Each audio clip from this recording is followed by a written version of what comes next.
इंदौर और राजगढ़ में आयकर विभाग की छापेमारी जारी है और आज कार्रवाई का दूसरा दिन है। अब तक कार्रवाई में 3 से 4 करोड़ रुपए की नकदी बरामद की गई है। इंदौर के मनावर और राजगढ़ में रियल एस्टेट कारोबारी के ठिकानों पर छापेमारी के साथ ही कॉटन कारोबारी के घर से 60 लाख रुपए नकद मिले हैं। इसके साथ ही हुंडी कारोबारियों पर भी छापेमारी हुई है। कार्रवाई के दौरान आय से अधिक संपत्ति मामले में करोड़ों का हिसाब किताब मिला है।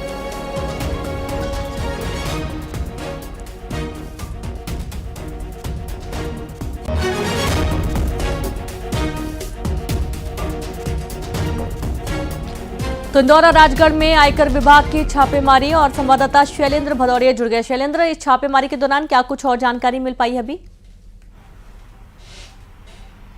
देखिए, बिल्कुल कार्रवाई का आज दूसरा दिन है। इनकम टैक्स की टीम जो है वो अलग अलग ठिकानों पर लगातार कार्रवाई को अंजाम देने में जुटी हुई है। दस्तावेज जो है वो लगातार खंगाले जा रहे हैं। अब तक जो जानकारी मिली है, चाहे वह कॉटन व्यापारी की यहाँ की बात हो या फिर जो प्रॉपर्टी डीलिंग का काम करते थे, प्रॉपर्टी जो बिल्डिंग मटेरियल का काम करते थे, ऐसे अलग अलग ठिकानों पर दबिश दी गई है। तो चाहे इंदौर में हो, धार के मनावर की बात हो या फिर जो है वो इंदौर के ही देपालपुर में, जो अलग अलग ठिकानों पर दबिश दी गई, उसमें बताया जा रहा है करोड़ों रुपए के जो है वो हिसाब किताब जो है वो मिला है। बताया जा रहा है कुछ हवाला कारोबार से ये लोग भी जुड़े हुए हैं, बिटकॉइन में भी ये लोग जुड़े हुए हैं और हुंडी का व्यापार भी करते हैं। तो इस तरह की तमाम शिकायतें जो है वो इनकम टैक्स को लगातार मिल रही थी और यही कारण है कि कल अल सुबह जो है वो 70 जो इनकम टैक्स ऑफिसर है उनके द्वारा अलग अलग ठिकानों पर ये दबिश दी गई, जो लगातार कार्रवाई जारी है। इन लोगों के यहाँ से बताया जा रहा है कि बड़ी मात्रा में जो कैश है वो अलग अलग व्यापारियों के यहाँ से बरामद हुआ। किसी के यहाँ 60 लाख बरामद हुआ, किसी के यहाँ 70 लाख बरामद हुआ। ऐसे करके 3 से 4 करोड़ रुपए